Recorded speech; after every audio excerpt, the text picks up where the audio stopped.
امیر المومنین خلیفۃ المسلمین داماد مصطفیٰ صلی اللہ علیہ وسلم حضرت سیدنا عثمان غنی رضی اللہ تعالیٰ عنہ کی حیات مبارکہ کے حوالے سے چند باتیں آج گفتگو کا عنوان ہے۔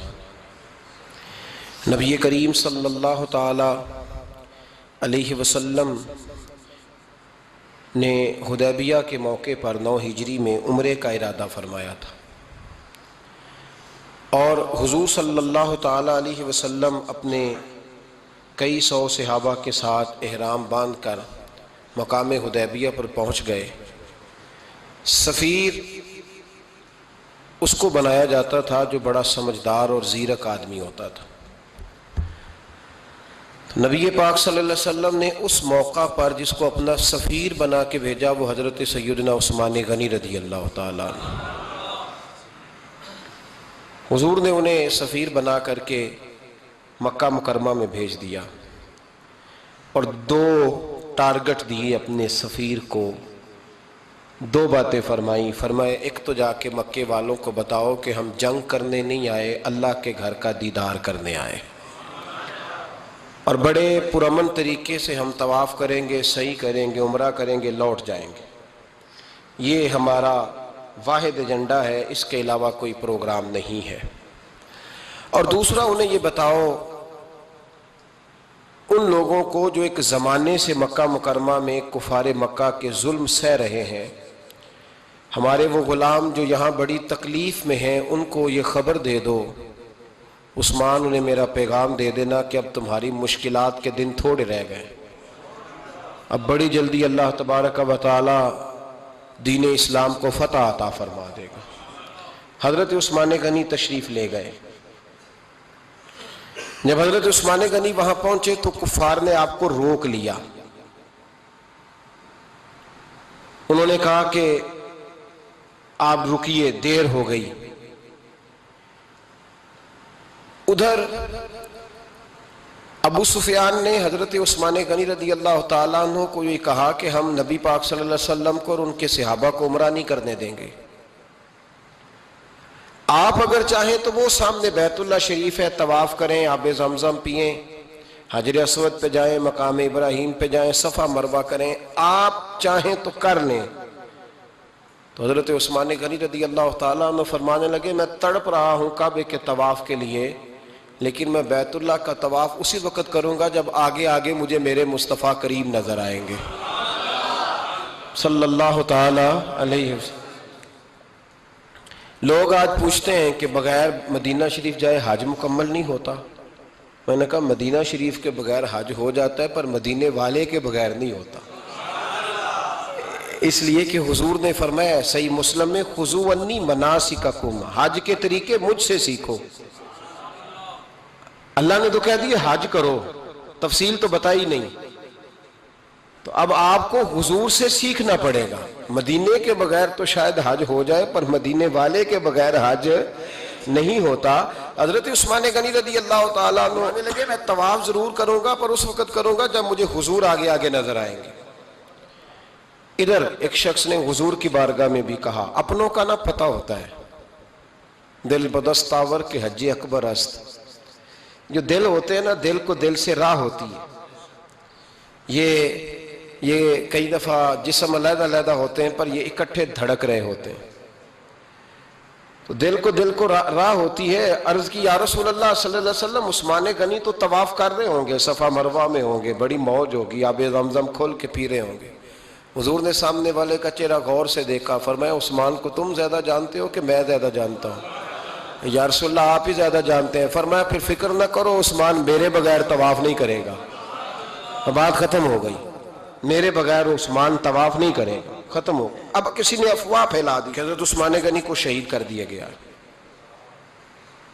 نبی پاک علیہ السلام تک بھی خبر آئی۔ حضور جانتے تھے ہمارا دل نہیں کرتا کوئی انتشاری بات کرنے کو، لیکن جب لوگ کرتے ہیں تو پھر دل کو تکلیف ہوتی ہے۔ اب یہاں سب نے لکھا ہے کہ نبی پاک صلی اللہ علیہ وسلم کو خبر ملی، حضور پریشان ہوئے، صحابہ کو مشورے کے لیے بھی بلایا، بیعت رضوان بھی ہوئی۔ اگر علم غیب ہوتا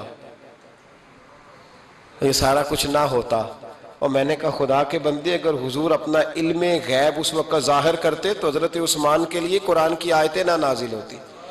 اس بیعت کے تذکرے نہ ہوتے، ہر بات پہ لوگ معاذ اللہ تعالیٰ. اب دیکھیے نا یہاں یہ جملہ چھوڑنے کی کیا ضرورت ہے؟ تم قوم کو کیا دے رہے ہو؟ لوگوں کو کیا بتا رہے ہو کہ نبی پاک علیہ السلام اندھیرے میں بیٹھ کے فیصلے کر رہے تھے؟ کیا بتا رہے؟ آج انٹیلیجنس کی رپورٹس بتا دیتی ہیں کہ وہ فلاں کس طرح کا ماحول ہے اور آپ نے کس طرح کرنا ہے، تو تمہیں اپنی خفیہ ایجنسیوں کے مطابق تم فیصلہ کرو تو کہتے ہو ہم بھئی اندھیرے میں فیصلہ نہیں کر رہے، ہمیں رپورٹ ہے تو فیصلہ کر رہے ہیں. اور نبی پاک علیہ السلام کے بارے میں تم لوگوں کو یہ بتا رہے ہو کہ حضور اندھیرے میں فیصلہ کر دیتے تھے، پتہ ہی نہیں تھا. کس طرح کی بات کرتے ہو؟ میرے محبوب پاک علیہ السلام فرماتے ہیں کہ اللہ تبارک و تعالیٰ نے مجھے اس طرح کا علم عطا فرمایا ہے کہ جو تمہارے ذہن میں ہو مجھ سے پوچھو، میں فوراً تمہیں جواب دوں گا. لیکن لوگ اڑ گئے ہیں، کیا کیا جائے؟ اور عجیب فلسفہ ہے، یہاں بھی گرہ لگا دی. پتہ ہوتا تو یہ سارا، اور میں نے کہا خدا کے بندے اگر یہ سارا کچھ نہ ہوتا تو پھر یہ آیتیں کیسے نازل ہوتی؟ پھر صبح قیامت تک حضرت عثمان غنی کی عظمتوں کا کیسے پتہ چلتا؟ جب خبر ملی نا کہ حضرت عثمان غنی کو شہید کر دیا گیا تو حضور نے صحابہ کو بلایا، فرمایا آؤ میری بیعت کرو. حالانکہ بیعت پہلے ہو چکی، آؤ دوبارہ بیعت کرو. یا رسول اللہ کس چیز کی بیعت کرنی ہے؟ تو نبی پاک نے فرمایا میرے ہاتھ پہ بیعت کرو کہ ہم عثمان غنی کے خون کا بدلہ لیے بغیر یہاں سے جائیں گے نہیں. ہم عثمان کے خون کا بدلہ لیے بغیر یہاں سے جائیں گے. اور حوالہ کسی نے دیکھنا علامہ اسماعیل حقی کا تو میں دکھاؤں گا، جس شخص نے دوڑ کر سب سے پہلے نبی پاک کی بیعت کی وہ مولا علی شیر خدا تھے. کہ یا رسول اللہ جانا ہی نہیں عثمان کا خون کا بدلہ لیے بغیر. سب سے پہلے شیر خدا آگے بڑھے. آج لوگ انہی لوگوں میں اختلاف دکھانے کی کوشش کرتے ہیں، صحیح لا حاصل کرتے ہیں. سب سے پہلے دوڑ کر حضرت شیر خدا آگے بڑھے کہ حضور میں بیعت کرتا ہوں. نبی پاک نے صحابہ کے ہاتھوں میں بیعت ہو رہی ہے. یہ وہ والا واقعہ نہیں جو اس چوک میں پیش آیا تھا، یہ وہ والا واقعہ نہیں جو میرے ساتھ ہوا تھا تو میں آپ کو سنا رہا ہوں. یہ وہ والا واقعہ ہے جو رب کو اتنا پسند آیا کہ اللہ نے قرآن پاک میں بیان فرما دیا ہے. اس کی اہمیت کا اندازہ لگائے کہ رب کریم کو اتنا محبوب ہے یہ انداز کہ قرآن میں بیان کیا. ایک درخت تھا، کانٹوں والا درخت، اس کو شارحین نے لکھا ہے. کچھ لوگ کہتے ہیں بیری کا درخت تھا. نبی پاک درخت کے نیچے بیٹھ گئے، فرمایا بیعت کرو سارے. کن کے لیے بیعت ہو رہی؟ حضرت عثمان غنی کے لیے. ایک بیعت دین کے لیے ہوئی، قرآن کے لیے ہوئی، حدیث کے لیے ہوئی، اللہ کی توحید کے لیے. اور آج نئے سرے سے بیعت ہو رہی ہے. کس کے لیے؟ بول کے بتائیے. حضرت سیدنا عثمان غنی رضی اللہ تعالیٰ عنہ. اس شخص کی عظمت کا کوئی اندازہ کر سکتا ہے؟ جن کے لیے نبی پاک نے خاص کر کے تخصیص کر کے ایز اے اسپیشل بیعت لی. اور صحابہ نے جب بیعت کی تو اللہ کو اتنی پسند آئی کہ قرآن مجید کی سورہ فتح کی آیت نمبر 18 میں بیان کیا. فرمایا لقد رضی اللہ عن المؤمنین اذ یبایعونک تحت الشجرہ. فرمایا محبوب تحقیق اللہ ان مومنوں سے راضی ہے جو درخت کے نیچے آپ کی بیعت کر رہے تھے. تحقیق اللہ ان سے راضی ہوا، ان ایمان والوں سے جو درخت کے نیچے آپ کی بیعت کر رہے تھے. درخت کے نیچے تحت الشجرہ. قرآن مجید کے الفاظ اگر آپ غور کریں گے تو آپ کو حضرت عثمان غنی کی عظمت کا پتہ چلے گا اور اس واقعے کی حساسیت کی آپ کو سمجھ آئے گی کہ بیعتیں تو مسجد میں بھی ہوئی لیکن نام لے کے نہیں کہا محبوب جنہوں نے مسجد میں بیعت کی. نام لے کے نہیں کہا، حالانکہ وہ بیعتیں بھی اللہ کو بڑی محبوب ہے. بیعتیں تو میرے بھائی نبی پاک نے بیت اللہ شریف کے پاس بھی کی، مسجد نبوی میں بھی کی، لیکن یہاں نام لے کر کوئی بھول نہ جائے. کسی نے کہہ دینا تھا کوئی اور بیعت تھی جی، لوگ شرع کر رہے ہیں نا مرضی، وہ تو کسی اور کی بیعت. نام لے کے کہا محبوب تحت الشجرہ. وہ جو درخت کے نیچے بیعت ہوئی، وہ جو بیعت درخت کے نیچے ہوئی اور جنہوں نے بیعت کی لقد رضی اللہ عن المؤمنین. تحقیق اللہ ان مومنوں سے راضی ہو گیا. اللہ ان مومنوں سے. صحیح بخاری صحیح مسلم میں صحابہ نے پوچھا یا رسول اللہ اللہ کس طرح راضی ہوا ہے؟ فرمایا آج جس نے میرے ہاتھ پہ بیعت کی ہے رب کریم نے وعدہ کر لیا سب کو جنت عطا فرمائے گا. جنتی ہو گئے سارے. حضرت عثمان غنی رضی اللہ تعالیٰ عنہ کی یہ عظمت، یہ شان قرآن پاک نے بیان کر دی کہ حضرت عثمان کے نام پر صحابہ جمع ہوئے اللہ تبارک و تعالیٰ نے اس واقعے کا ذکر قرآن مجید میں فرما دیا۔ میرے عزیز دوستو، حضرت عثمان غنی کو اللہ نے بڑی شان عطا فرمائی، بڑا مرتبہ دیا، بڑے حسین و جمیل، بڑے خوبصورت آدمی تھے۔ دیکھو نا کیا شان ہے حضرت عثمان ذی النورین۔ یہ ذی النورین کا کیا معنی ہے؟ دو نور کون ہیں؟ حضور کی دو صاحبزادیاں۔ اعلیٰ حضرت فرماتے ہیں نور کی سرکار سے پایا دوشالہ نور کا، نور کی سرکار سے پایا دوشالہ نور کا، ہو مبارک تجھ کو ذی النورین جوڑا نور کا۔ دو نوروں والے حضرت عثمان غنی۔ ایک بیٹی کا نکاح کیا، وہ وصال کر گئی تو محبوب نے دوسری بیٹی کا بھی نکاح کر دی۔ یہ جو بیچارے پراپوگنڈے والے ہوتے ہیں نا، یہ پہلے دن سے صرف پراپوگنڈے میں ہی ہے، یہ نہ محب بن سکے نہ محبوب بن سکے۔ ان کا نہ کوئی اپنا ہوا نہ انہیں کسی نے اپنایا، یہ پراپوگنڈے والے ہی ہیں، ساری زندگی چیم گوئیاں، کانوں میں باتیں، اپنا اپنا مزاج ہے نا جی، جس کے حصے میں جو ڈیوٹی آئی۔ کچھ لوگ وہاں بھی منافقین چیم گوئیاں کرنے لگے، دوسری بیٹی بھی دے دی، دوسری بیٹی بھی دے دی، دوسری بیٹی بھی دے دی۔ محبوب کے کانوں تک آواز گئی، فرمایا زیادہ باتیں نہ کرو، میری 40 بھی ہوتی۔ وہ ختم ہو گئی بات، تم 2-3 کی بات کرتے ہو، حدیث مبارکہ کے لفظ ہیں، نبی پاک نے فرمایا میری 40 بھی ہوتی، ایک کے بعد دوسری انتقال کرتی رہتی، میں ساری عثمان کو دے دیتا۔ حد ہو گئی بھئی، اتنا بڑا مرتبہ، چیم گوئیاں نہ کرو، دوسری بھی دے دی، میری 40 بھی ہوتی۔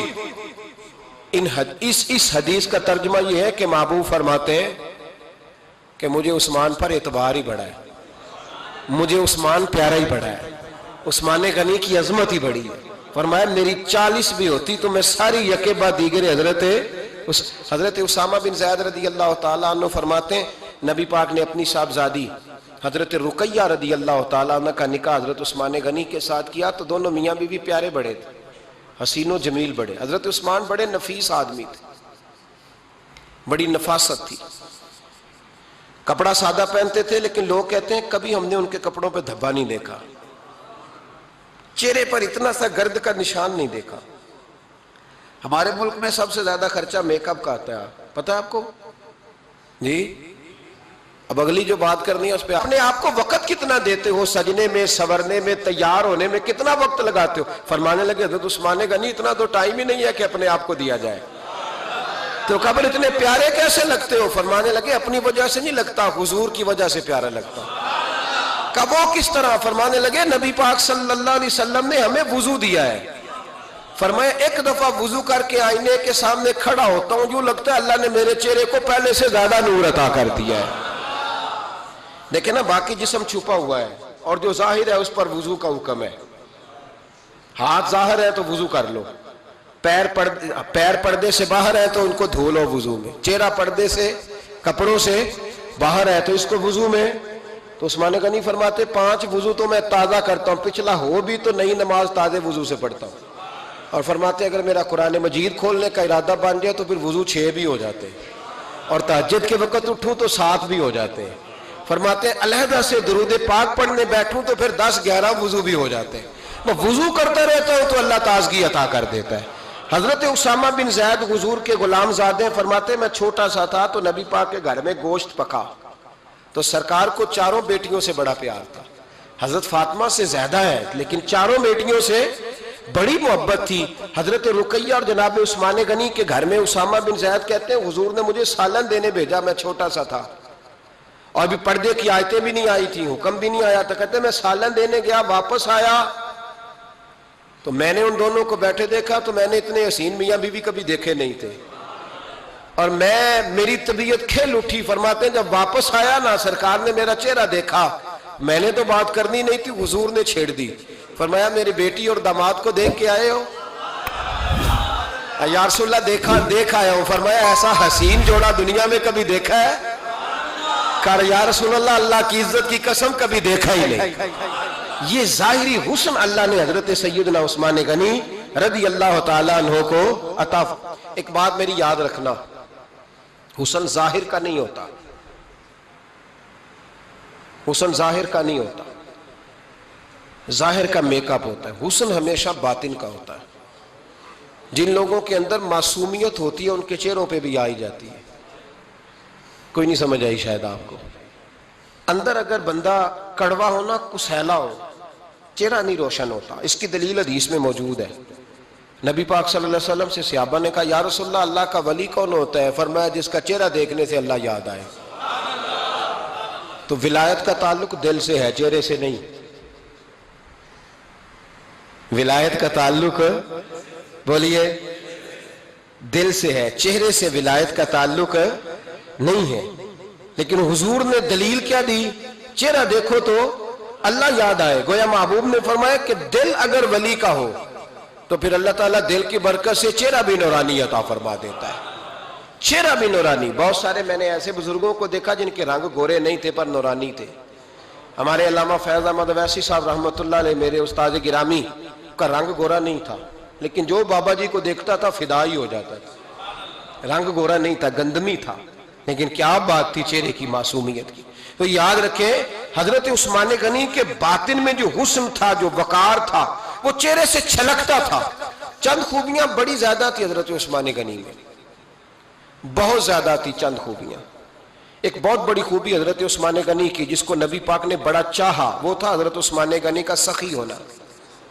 مالا والے سخی نہیں ہوندے. مالا والے سخی، ان کے پاس تو پیسہ وافر ہوتا ہے، کسی وقت 10,000 کا تعاون کاری دیتے ہیں کسی کے ساتھ. وہ سخی نہیں ہوتے. بھئی کسی ایک بندہ 1.5 کروڑ کی اسامی ہے تو کسی کو 20,000 کا تعاون کر دے، سخاوت تھوڑی ہے. کروڑوں روپیہ اس کے پاس پڑا ہوا ہے. مالا والے سخی، یہ میاں صاحب نے کہا ہے، مالا والے سخی نہیں ہوندے تے. سخیاں کل مال نہیں ہوندا. سخیاں کل مال ہے، اس لیے کہ جمع کریں گے تو رہے گا نا. وہ سخی جمع کرتا ہی نہیں. مالا والے سخی نہیں ہوندے. سخیاں کل مال نہیں ہوندا. ایتھے اوتھے دوویں جہانی سخی کنگال نہیں ہوندا. حضرت عثمان غنی رضی اللہ تعالیٰ عنہ فرماتے ہیں کہ جس دن حضور نے تبوک کے لیے جیش اسرا کے لیے اعلان کیا نا، تو حضرت عثمان غنی فرماتے ہیں کہ حضرت ابو بکر صدیق تو سارا مال لے آئے تھے، جناب عمر آدھا لے آئے تھے، مولا علی شیر خدا نے جی کھول کے دیا تھا، لیکن 800 گھوڑے بما پالان کی ضرورت تھی. یعنی 800 فوجیوں کا خرچہ. اپنے لفظوں میں بات کر رہا ہوں. فوجی کا خرچہ کیا ہوتا تھا کہ فوجی کا گھوڑا بھی چاہیے، گھوڑے کے ساتھ کجاوا بھی چاہیے، تلوار بھی چاہیے، نیزہ بھی چاہیے، تیر بھی چاہیے، لوہے کی جیکٹ بھی چاہیے. حضرت عثمان غنی کہتے ہیں نبی پاک نے اعلان کرنا شروع کیا. ایک دفعہ اعلان کیا تو میں نے کہا حضور 200 فوجی کا خرچہ میرا. تو نبی پاک نے دوسری دفعہ اعلان کیا تو کوئی اٹھا ہی نہیں. جنہوں نے دینا تھا وہ تو سارا کچھ پہلے ہی دے چکے تھے، کوئی اٹھا نہیں. کہتے مجھے بڑا عجیب لگا کہ میرے مصطفیٰ اعلان کریں. حضرت عثمان غنی فرماتے ہیں، شاہ ولی اللہ صاحب نے ازالت الخفا میں لکھا ہے کہ یوں پکڑ کے کہتے ہیں میں نے اپنا نا گریبان پکڑ لیا. عثمان تیرے نبی کو اعلان کرنا پڑ رہا. کہتے 1000 فوجی کا خرچہ چاہیے تھا، 1000 کا. عثمان کہتے تیسری دفعہ حضور نے اعلان کیا تو کہا یا رسول اللہ 200 اور ڈال لے. سنو سخی کس کو کہتے ہیں. حضرت عثمان غنی رضی اللہ تعالیٰ عنہ فرماتے ہیں میرے پاس کل خرچہ میرے پاس 800 فوجیوں کا تھا. میں سارا کچھ بھی گھر سے لے آؤں تو 1000 میں پھر بھی پورا نہیں کر سکتا تھا. لیکن جب نبی پاک نے چوتھی دفعہ کہا نا کہ اٹھو بھائی ابھی خرچہ چاہیے، عثمان کہتے ہیں مجھے لگتا تھا میرے گریبان پھٹ جائے گا. یار میرے محبوب کو اعلان کرنا پڑ رہا ہے. عثمان غنی فرماتے میں اٹھ کے کھڑا ہوا. میں نے کہا حضور اب آپ نے اعلان نہیں کرنا، آپ 1000 ہی میرے کھاتے میں ڈال دیں، میں سب کا بندوبست کرا دوں گا. فرماتے میں نے 200 فوجی کا خرچہ پکڑ دکڑ کے پورا کیا. 200 کا خرچہ. غریب اصل میں اللہ سے تجارت نہیں کرتا اس لیے امیر نہیں ہوتا. غریب اللہ سے تجارت کرے نا، اللہ سے، اس کے رستے میں 200 دے کے 70 گنا کی امید رکھے یہاں بھی وہاں بھی، پھر امیر ہو جائے. یہ تجارت نہیں کرتا، یہ کہتا ہے اللہ کے رستے میں امیر خرچ کریں گے، میری نہیں ڈیوٹی. حضرت عثمان غنی کہتے ہیں میرے پاس 800 کا بندوبست تھا، میں نے 1000 کا دیا. حضور تشریف لے گئے. فرماتے ہیں جہاد سے جب واپسی ہوئی نا، ایک ایسا سودا تھا جس میں سے مجھے نفع کی امید ہی نہیں تھی، پر اللہ نے مجھے 11 گنا نفع عطا فرمایا. مالا والے سخی نہیں ہوندے، سخیاں کل مال. دیکھیں نا جنت البقیع، وہ والا قبرستان جس میں کوئی دفن ہو جائے تو نبی پاک کی سفارش کا حقدار ہو گیا. وہ والا قبرستان جس کا نام ہی جنت ہے، وہاں نا ایک یہودی اپنے جانور باندھا کرتا تھا، تو سرکار ایک دن اس طرف گئے تو واپس آئے، حضرت عثمان غنی قریب کھڑے تھے، نبی کریم صلی اللہ تعالی علیہ وسلم نے فرمایا عثمان اس جگہ کی طرف ذرا چکر لگانا، جگہ بڑی اچھی ہے۔ عثمان غنی گئے، جگہ خرید کے واپس آ گئے۔ حضور نے فرمایا ہوا ہے؟ عرض کی حضور خرید آیا ہوں۔ فرمایا میں نے تو چکر لگانے کا کہا تھا۔ کہا یا رسول اللہ آپ نے یہ بھی تو فرمایا تھا جگہ بڑی اچھی ہے، تو جس کو آپ نے اچھا کہہ دیا یہودی کے پاس تو نہیں نہ رہنی چاہیے، تو میں نے خرید دی۔ شرم نہیں آتی لوگوں کو۔ حضرت عثمان کے بارے میں بات کرتے ہیں، جس قبرستان میں سیدہ پاک بی بی صاحبہ حضرت فاطمہ الزہرا آرام کر رہی ہے، وہ زمین حضرت عثمان نے تحفہ دی ہے۔ حیا نہیں آتی بات کرتے؟ شرم نہیں آتی؟ یہ صدقہ سیدہ فاطمہ کا ہی ہے، انہی کے لیے اللہ نے تحفہ دیا، پر اس کے پیسے حضرت عثمان غنی نے ادا کیے۔ پھر اس قبرستان میں سیدہ پاک نے آرام کیا، پھر اسی قبرستان میں عثمان ابن مسعود نے آرام کیا، پھر اسی قبرستان میں حضرت حلیمہ سعدیہ لیٹی ہوئی ہے، اسی قبرستان کے اندر نبی پاک کی زوجہ سیدہ عائشہ آرام کرتی ہے، پھر اسی زمین پر میرے محبوب کے پیارے نواسے امام حسن آرام فرمائے۔ حضرت عثمان غنی رضی اللہ تعالیٰ عنہ کے بارے میں بات کرتے تیری زبان نہیں کانپتی؟ ان کو بات کرتا ہے جن کے تحفے اہل بیت نبوت نے قبول فرمائے اور وہاں آرام کرنا انہوں نے پسند کیا، اتنا بڑا جرت بند ہو گیا تو؟ حضرت سیدنا عثمان غنی رضی اللہ تعالیٰ عنہ سخاوت کی تو کمال کر دیا حضرت عثمان غنی، اور پھر ضرورت سے زیادہ پیسے دے کے وہ کنویں کی بات بڑی معروف ہے، میں نے بس اشارہ کرنا ہے، نبی پاک نے بھی اعلان کیا تو بڑا ہی اعلان کر دیا، فرمایا وہ میٹھے پانی کا کنواں ہے، قبضہ یہودی کا ہے، جو بندہ خرید کر وقف کرے گا نا اسے کیا ملے گا؟ تو حضور نے فرمایا میری جیب میں جنت کی ٹکٹ ہے، میں اسے جنت دے دینی، یہ ہے عرض جنت، یہ طیبہ کی زمین ہے، جنت بھی یہی، مال کے جنت بھی یہی ہے، جنت لے لے مجھ سے، لے لے۔ حضرت عثمان غنی گئے، اس کو کہا بھئی کنواں میرے ہاتھ بیچ دے، کنویں کی قیمت تھی 500-700 دینار، تو حضرت عثمان 500-600 دینار کل کنویں کی قیمت تھی۔ جناب عثمان غنی گئے، یہودی کو پتا تھا کہ یہ خریدنا چاہتے ہیں، فرمایا یار یہ کنواں بیچ دو، کہنے لگا نہیں بیچنا، فرمایا قیمت منہ مانگی، کہنے لگا قیمت میری مرضی کی، کہا تمہاری مرضی کی، اپنی اپنی اوقات ہوتی ہے نا قیمت لگانے کی، تمہاری مرضی کی، کہنے لگا میری شرط ہے میں ایک دن کے لیے کنواں دوں گا، ایک دن میں ایک دن آپ، فرمایا یہ بھی منظور ہے، کتنے پیسے؟ اس نے کہا میں 3000 دینار لوں گا، 500-600 کا ہے۔ حضرت عثمان غنی فرمانے لگے تو نے اپنی اوقات کے مطابق 3000 مانگا ہے، میں 40,000 لے کے آیا تھا، اپنی اوقات کے مطابق مانگا، 40,000 دینار میری جیب میں۔ یہودی کہنے لگا عثمان تو تاجر ہے، اور عام تاجر نہیں، عالمی سطح کا تاجر ہے، لوگ تیری تجارت کی مثالیں عرب میں دیتے ہیں، پر 500-600 کا کنواں 40,000، فرمانے لگے مسئلہ کنویں کا نہیں، مسئلہ مصطفیٰ کے فرمان کا ہے، وہ جو حضور کا فرمان پورا کرنا ہے نا اس کے لیے 40,000 تھوڑے ہیں، میرے پاس تھے ہی اتنے جو لے کے آیا ہوں۔ حضرت عثمان نے پیسے چکائے، اس نے کہا ایک دن پانی ملے گا، فرمایا منظور ہے۔ وہ ایک دن بیچا کرتا تھا پانی، حضرت عثمان نے اعلان کر دیا جو میرا دن ہے نا فری پیو، اپنے بھی پیو، بیگانے کا اعلان کوئی نہیں کرنا، میرا کوئی پروگرام نہیں، لیکن آپ مطلب ہلکا ہلکا ایسے ایسے دیکھیں گے، سوچیں گے، غور کریں گے، او بھائی پیسہ بھی بانٹنے سے، چلو بولو تو صحیح نا، اس پر بھی آپ حامی تو بھرے نا، سچی بات کر تو لینی چاہیے نا، چلے عمر آپ 2 سال کے بعد کر لینا، 6 سال کے بعد کر لینا، پر ہاں نہ تو صحیح کرے نا، پیسہ بھی ہمیشہ بانٹنے سے۔ ملا رومی رحمت اللہ علیہ فرماتے ہیں کنویں سے سادہ پانی نکل جائے تو تازہ آ جاتا ہے، اور اگر پانی کنویں کے اندر رہے سارا ختم نہ ہو تو باسی ہو جاتا ہے۔ اس لیے فرمایا کرتے تھے میں اس کنویں سے پانی پیتا ہوں جس پہ رش زیادہ ہوتا ہے، اس لیے کہ وہاں سے پانی ختم ہوتا ہے تو تازہ آتا رہتا ہے۔ فرماتے تو اللہ کے رستے میں سارا خرچ کر دے، اللہ تازے عطا کر دے گا اور پہلے سے زیادہ عطا کر دے گا۔ میرا آپ کا مسئلہ یہ ہے کہ تجارت بندوں کے ساتھ ہے، بندوں کے ساتھ جو تجارت ہے نا بندے کنجوسی کر جاتے ہیں، بندے کا تو صحیح کام چل جائے تو پارٹنر کو فارغ کر دیتا ہے، تو فارغ ہے، اور اگر کبھی کسی کی دکان میں کوئی کرایہ دار اچھا اس کی دکان چل جائے تو مالک کہتا ہے تو جا، اب دکان میں نے خود کھولنی ہے، وہ فارغ کر دیتا ہے. بندوں کا تو مزاج ہے. اور اللہ تبارک و تعالیٰ سے جب تجارت ہوتی ہے نا، میں نے ایسے لوگ دیکھے ہیں جن کے گھروں میں لاکھوں روپیہ ماہانہ آتا ہے، غربت نہیں جاتی. ان کو سوچنا چاہیے کہ کثرت والا پیسہ آیا ہے پر برکت والا نہیں آیا. حضرت عثمان غنی رضی اللہ تعالیٰ عنہ فرماتے ہیں کہ میں نے پہلے بھی میں بڑا تاجر تھا، لیکن جب سے مصطفیٰ کے نام پر خرچ کرنا شروع کیا، پھر کہاں کہاں سے آیا کب. اور بڑی سیانی بات فرماتے ہیں. آپ فرماتے ہیں میں کلمہ پڑھنے سے پہلے تجارت کو وقت زیادہ دیتا تھا، اور مسلمان ہونے کے بعد میں نے تجارت کو ٹائم تھوڑا دیا، پر اللہ نے روزی مجھے زیادہ عطا فرمائی. اس لیے برکت پر ہماری توجہ نہیں رہی، غیبی خزانوں پر خیال ہم نے چھوڑ دیا ہے. غیبی خزانوں سے جو چیز ملتی ہے وہ زیادہ ملتی ہے، جو مادی ذرائع سے ملتی ہے وہ چیز کم ہوتی. حضرت عثمان غنی پر الزام لگا جب آپ کا دور حکومت تھا.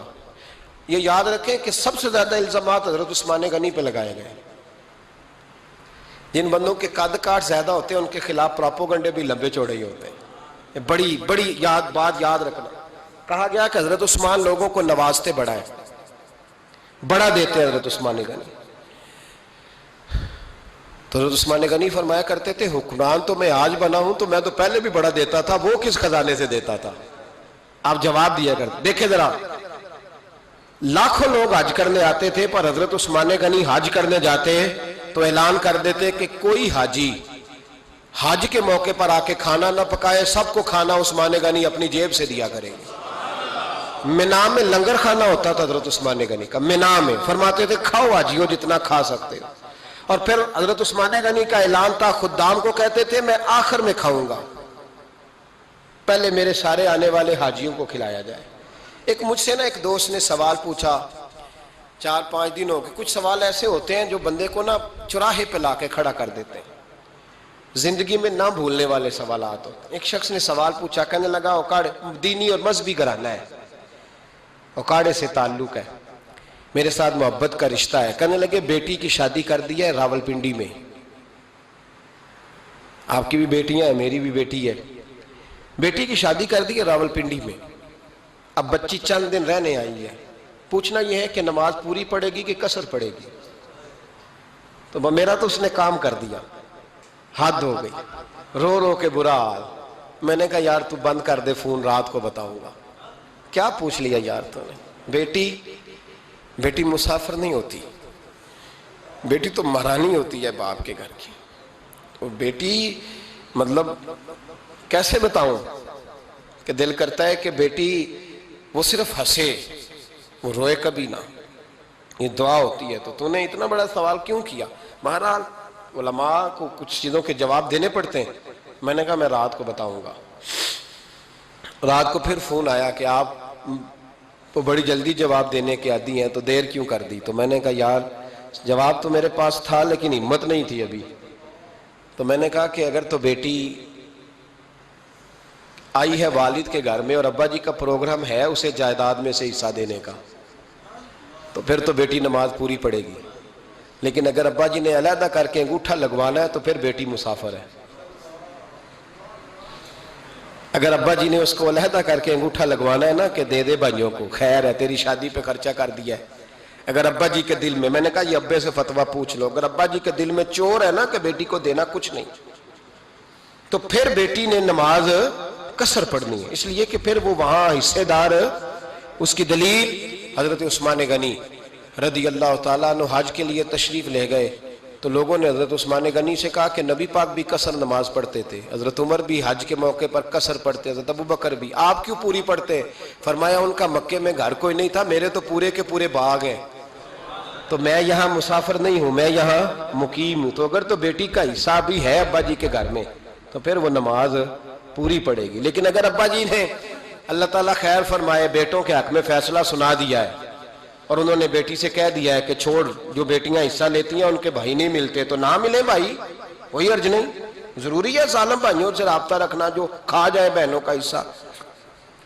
والد ظالم ہے، ظالم ہے باپ، بیٹے کو حصہ دیتا ہے بیٹی کو نہیں دیتا. اور یہ 1.5 مربے والے جاگیردار کی بات نہیں کر رہا، جس کا 4 مرلے کا مکان ہے اس کی بیٹی کا بھی حصہ بنتا ہے. کیوں کھاتے ہو بیٹیوں کا حصہ؟ ڈر نہیں آتا اللہ تعالیٰ سے؟ کیوں کھاتے ہیں لوگ بیٹیوں کا حصہ؟ جب اللہ رسول نے رکھا ہے تو کیوں کھا جاتے؟ اور پھر کہتے ہیں جناب بڑا پیار ہے بیٹی سے، رونے دھونے کے لیے پیار ہے۔ تو یاد رکھیں حضرت عثمان غنی رضی اللہ تعالیٰ عنہ کا لنگر چلتا تھا۔ تو میرے بھائی ایک اور بہت بڑی خوبی حضرت عثمان غنی کی تیسری وہ یہ تھی کہ آپ میں اللہ نے بہت زیادہ حیا رکھی تھی۔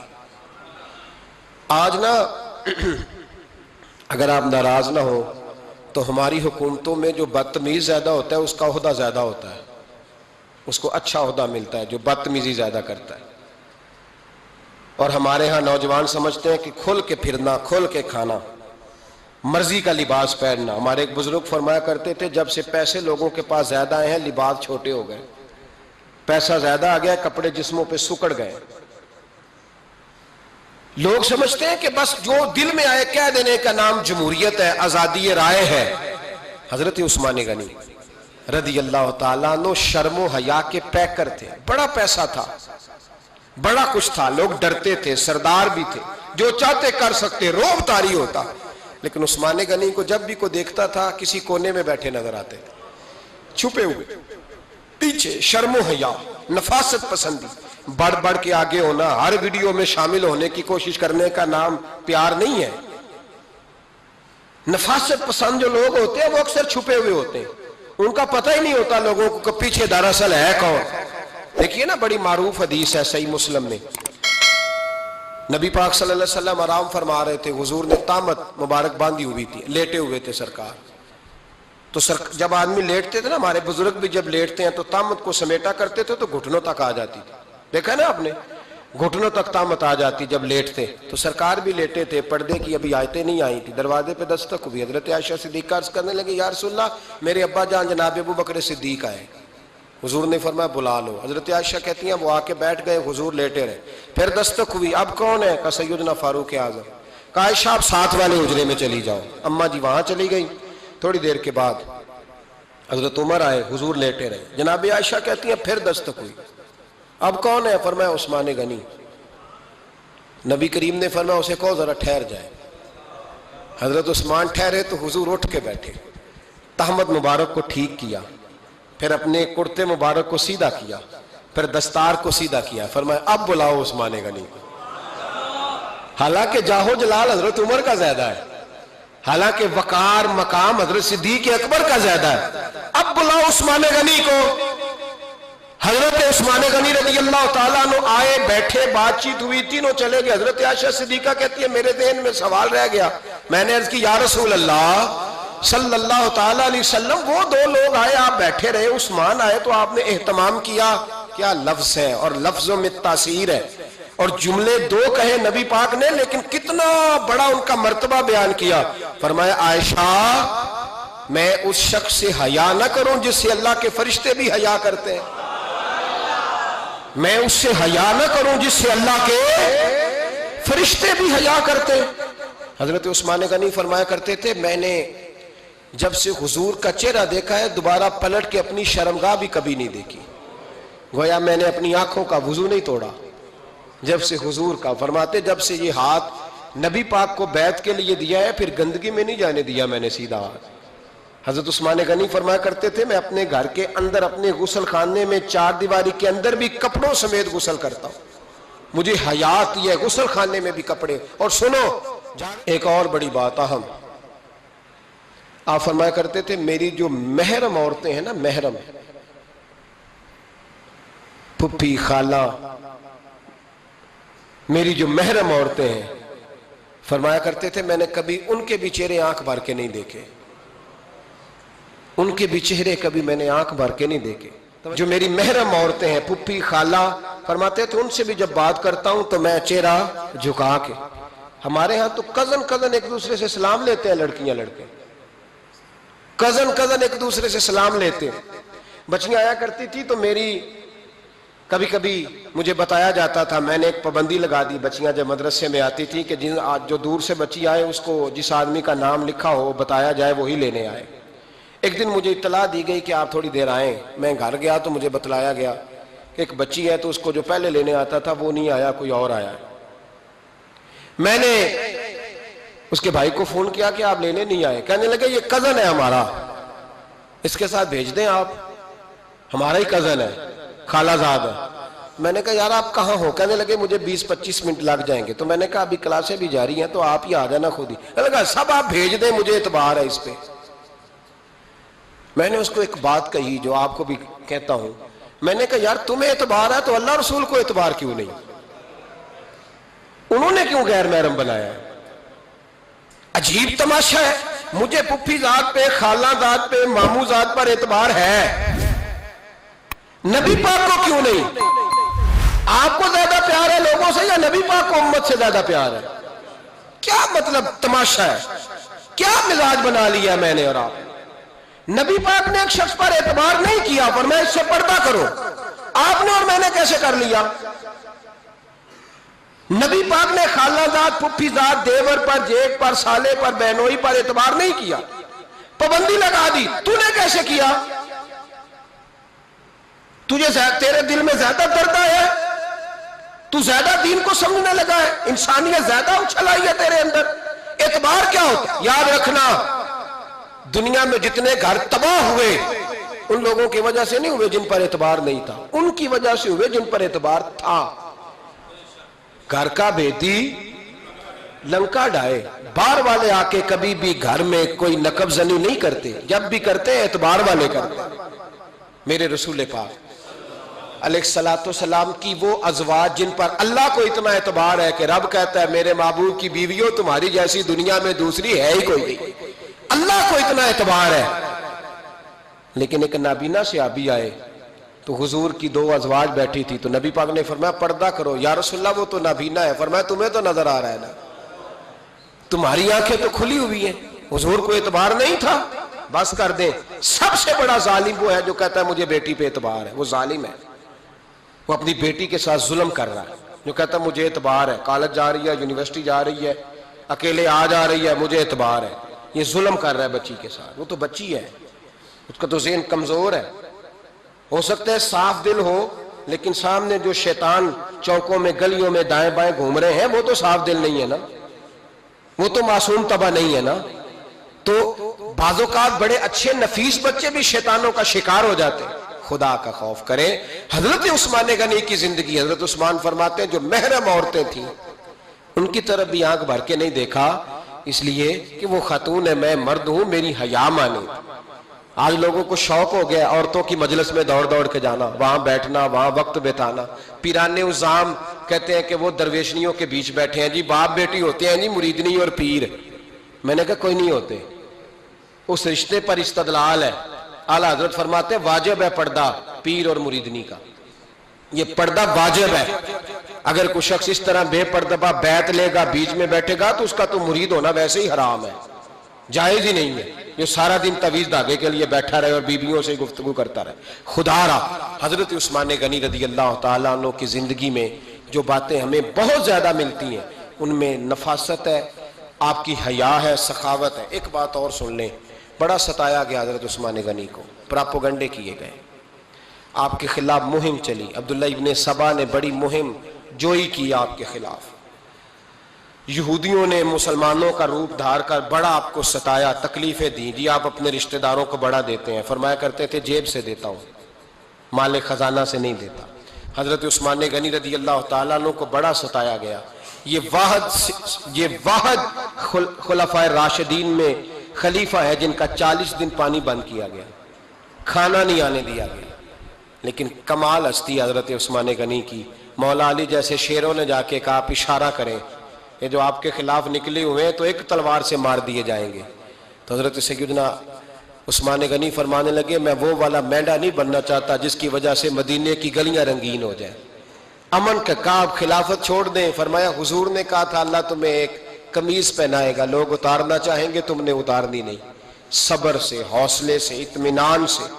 یہ وہ واحد ہستی ہے حضرت عثمان غنی جنہوں نے شہادت قبول کر لی لیکن تلوار نہیں چلنے دی, لوگوں کو ایک دوسرے کے گلے نہیں کاٹنے دی. وہ شخصیت ہے حضرت عثمان غنی کی, لیکن بڑا ستایا گیا, بڑا پراپوگنڈا. مجھے بتائیے اس کے بارے میں اللہ قرآن کی آیتیں نازل کر دے اور جس کے بارے میں مصطفیٰ کریم ایک بار نہیں تین بار جنت کی بشارت عطا کر دے. کوئی بندہ ہمیں تاریخ بتائے، حوالے دے، کہانیاں سنائے تو ہم اس کی کہانیاں دیکھیں گے یا نبی پاک کا فرمان دیکھیں گے؟ بولیں، جا کے بولیں، جا کے۔ کسی کہانی پر کبھی بھی کان، بس ایک حدیث میں نے بڑی دفعہ سنائی ہے، پھر سناتا ہوں، ترمذی میں ہے، نبی پاک جنازگاہ تک گئے جنازہ پڑھنے، یا رسول اللہ فلاں آدمی انتقال کر گیا، جنازگاہ تک تشریف لے گئے جنازہ پڑھانے، لیکن جنازگاہ تک پہنچ کر محبوب نے فرمایا اس کا جنازہ نہیں پڑھانا۔ یا رسول اللہ کیوں؟ فرمایا اس لیے کہ یہ عثمان غنی سے بغض رکھتا تھا، تو حضور تو اس کا جنازہ نہیں پڑھتے۔ خبردار کسی داستان پہ کان نہ دھریں، عقلیں دوڑاتے پھرتے ہیں لوگ، ایسے ہوا تھا تو ویسے ہوا تھا تو اس نے کہا تھا تو اس نے کہا تھا، ہمیں اس کی اس کی نہیں خبر، ہمیں تو مصطفیٰ کا پتہ ہے۔ جو حضور نے جن کی شان بیان کر دی، ان کی شان پر ہم کسی تاریخ کا حوالہ مزید ضرورت محسوس ہے، بس اپنی طبیعت میں سادگی اور صفائی پیدا کریں، سخاوت پیدا کریں، حیا پیدا کریں، یہ حسن ہے۔ اس حسن کو حضرت عثمان غنی نے تقسیم کیا ہے، اللہ سمجھنے کی توفیق عطا فرمائے۔ آخر دعوانا